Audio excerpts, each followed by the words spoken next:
İna karangla hazır saat 12 bo'layatır. İna hazır koy beraman şu video 12 bo'layatır. İna mağa giyen saati 2 minut 3 minut elden geldi şu narsa. Toyga taklifnoma deb geldi. Bunda karanglayna. Ahırından noktadan keyin APK degani bo'lsa bo'ldi ina. Tushundingizmi? Buni bosmanglar. Silke görünüşünde geladi bu.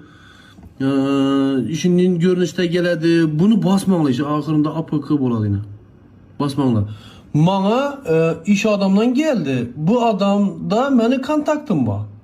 Bu adamın birevden geyen, bu adamın özü başka birevnin kontaktında bo'lgan şu adamdan geyen, keyin bu baskan.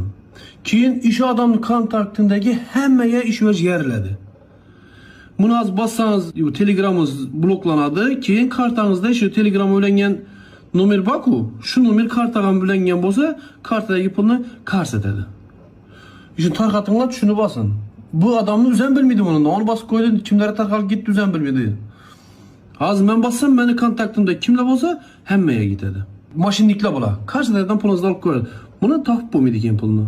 Az iş üvec boyunca kiber xavfsizlikni balları şug'ullanıp turibdi. Lekin sizni ogohlantiradi, shu üvecni etmanglar. Basmanglar umuman. Basmanglar. Sizni yaqinlardan keladi bu. Misol sizni qarindosh to'g'onlarda kontaktiniz turibdi-ku.